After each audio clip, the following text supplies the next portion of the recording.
Welcome to this explainer, everyone. Today, we're going to explore the ancient city of Aizanoi. Now, if you visit modern-day Kütahya in Turkey today, you're mostly just going to see quiet ruins. But thousands of years ago, this very ground was an absolute booming global powerhouse. I mean, it was literally one of Anatolia's most significant Roman and Hellenistic settlements. So, we're going to unpack the incredible history of this lost metropolis. We'll be drawing directly from extensive archaeological records to really bring its vibrant streets back to life. Okay, let's dive right into this. Have you ever wondered where the world's very first stock exchange was located? I mean, you might be picturing 17th century Amsterdam, right?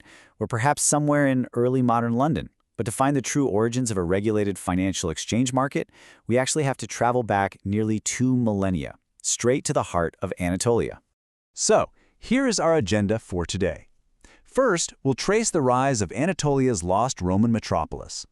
Then, we'll uncover the world's first known bourse, explore the city's unique architecture and belief systems, look at daily life in the ancient city, and finally, follow the excavation adventure from past to present. We'll be connecting sweeping macroeconomic history right down to the intimate, everyday details of ancient life.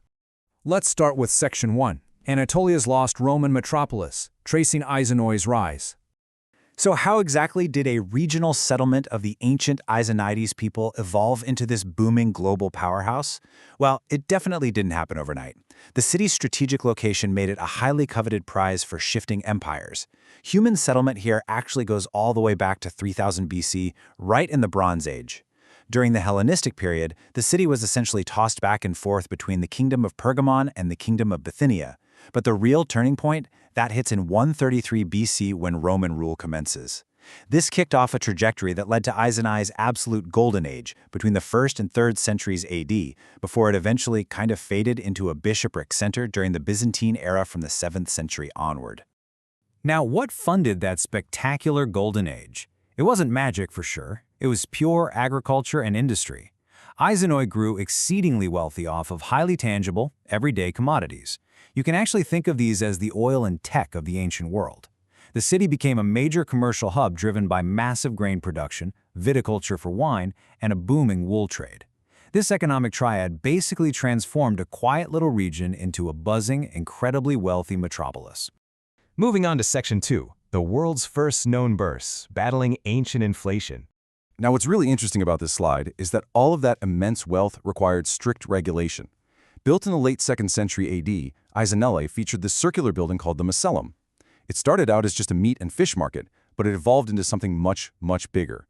In 301 AD, the Roman Empire Diocletian was facing a massive economic crisis with rampant inflation. So, his solution? The Edictum de Pertis Rerum Venalium, which translates to the Edict on Maximum Prices. And get this, he didn't just announce it. He had the Latin text literally carved right into the stone blocks of the Macellum. It meticulously listed maximum price caps for hundreds of goods and labor services sold in the city. Because of this heavily regulated commercial activity, this structure is widely recognized as the world's first stock exchange or price control market.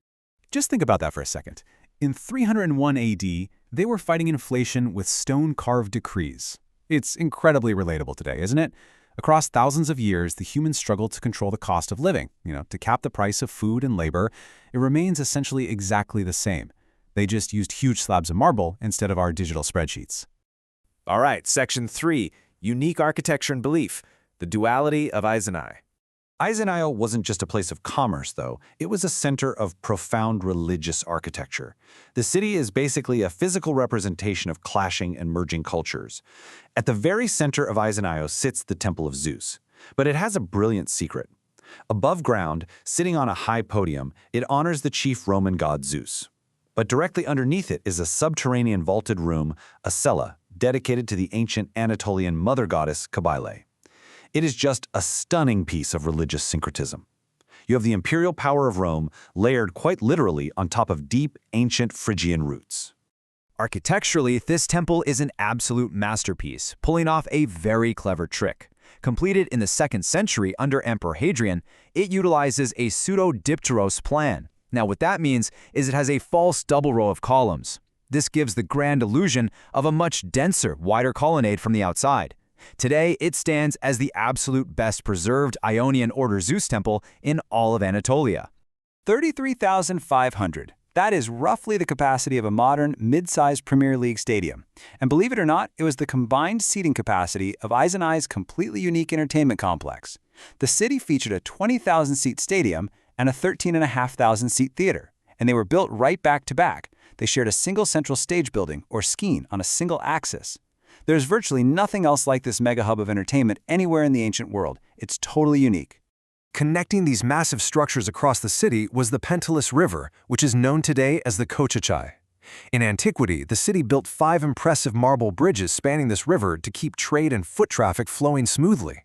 And astonishingly, 2 of these arched marble bridges have been restored and are still actively used today. Seriously, you can literally walk the exact same commute right now as a Roman merchant did thousands of years ago. How cool is that? Section 4. Daily life in the ancient city. Tangible history. So the crucial point is, let's step away from the monumental temples and stadiums for a second. We're going to move down onto the colonnaded street and the agora to examine the tangible history left behind by just regular, everyday citizens. Archaeology here isn't just about big rocks. It's about highly personal, sensory items. Excavators in the marketplace have uncovered bone hairpins, glass perfume bottles, and get this, 2,000-year-old natural makeup pigments used for blush and eyeshadow. They also found terracotta theater masks linking citizens to the Dionysus cult. But most incredibly, in 2019, they unearthed a terracotta jug hiding a literal treasure, 651 silver Roman coins from the era of Emperor Augustus. Someone hid their entire life savings in a jug 2,000 years ago and never came back for it. You can almost feel the presence of the people who dropped, hid, or traded these exact items. Now, of course, daily life ultimately ends, and Aizanoi's vast necropolises, its cemeteries surrounding the city, they offer one last, fascinating cultural blend. The graves here frequently feature what are called Phrygian door steles. Basically, these are large, carefully carved tombstones shaped exactly like ornate doors. It beautifully and respectfully symbolizes the deceased's final passage from this world into the afterlife. And our final section, Section 5. Excavation adventure from past to present, uncovering Aizanoi. So how do we actually know all this? Well, the rediscovery of Aizanoi is basically a 2-century-long baton pass of brilliant generational detective work. It all started back in 1824 when French traveler and architect Charles Texier first mapped the city, which introduced it to the Western world. Then, in 1926, the German Archaeological Institute began a massive era of systematic digging that lasted on and off until about 2010, heavily uncovering the Zeus Temple and the Mausoleum. Then, from 2011 to 2019, Turkey's Pamukkale University took the lead, cleaning up the riverbed and the colonnaded streets.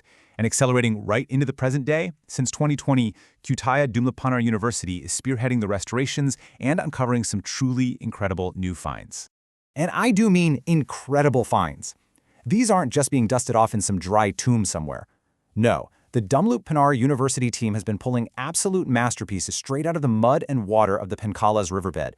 They discovered stunning mythological marble heads and bodies of Aphrodite, the goddess of love, Dionysus, the god of wine, and the hero Heracles. Among the finds was a colossal marble male head measuring nearly 3 meters. That is almost 10 feet tall. It really makes you realize that even after 200 years of digging, this city is still yielding its treasures, which leaves us with a pretty thrilling thought as we wrap up this explainer. If giant marble statues of the gods are just now being pulled from the mud, what other ancient secrets are still sleeping beneath the Penkalas River, just waiting to be discovered? Thank you so much for exploring Aizanoi with me today.